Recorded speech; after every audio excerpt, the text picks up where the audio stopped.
বিয়েবাড়িতে গিয়ে কেউ এত খায়? জোকস অ্যাপার্ট, তবে বিয়েবাড়িতে গিয়ে যদি দেখি এত সুন্দর ফুচকা পাওয়া যাচ্ছে, তবে কোনো মেয়েই আমার মনে হয় না খেয়ে থাকতে পারবে না।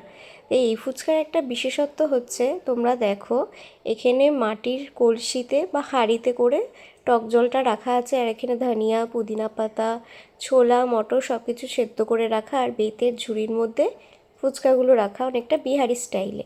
এনারা হচ্ছেন আজকের সেলিব্রিটি, মানে দুদিনের সেলিব্রিটি, বর-বউ। আর এই হচ্ছে আমি। আজকে রিঙ্কু আর বিনয়দার হচ্ছে বৌভাত, তো আমরা তারই ভোজ খেতে এসেছি। তো প্রথমে দিয়ে দিল নান চানা মশলা।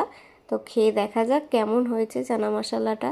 না, নানটা তো খুবই সফট ছিল, আর চানা মশলাটা খাওয়ার পরে বুঝলাম আজকে প্রত্যেকটা রান্নাই খুব ভালো হতে চলেছে। এরপরে চলে এলো ডাল। তো প্রত্যেকবারের মতো এবারও আমি লেবু চিপে, তার সাথে চলে এলো আলুর চিপস। খেয়ে ডাল দিয়ে আলুর চিপস দিয়ে খাওয়া হলো। ডালটাও খুব সুন্দর হয়েছিল, অপূর্ব। তারপরে চলে এলো এঁচোড় চিংড়ি। পরেই চলে এলো আজকে শো স্টপার, বাসন্তী পোলাও আর মাটন কষা। মাটনের কালারটা দেখেই বুঝতে পারছো কতটা সুন্দর লাগছে, আর খেতেও ততটা সুন্দর হয়েছিল। মাটনটা ছিল একদম সফট আর জুসি। আর এই মাটন আর বাসন্তী পোলাও কম্বিনেশনটা মনে হয় স্বাধীনতার আগের থেকে চলে আসছে। একটা রান্নাই খুবই সুন্দর হয়েছিল। পরে চলে এলো আমের চাটনি, তার সাথে উপরি পাওনা এই আলু বোখরা। এগুলো খেতে বেশ টেস্টি, অনেকটা টক টক মিষ্টি মিষ্টি, আমার খুবই ভালো লাগে। তো আমের চাটনি দিয়ে পাঁপড় দিয়ে খাওয়ার পরে চলে এলো মিষ্টি আর সন্দেশ।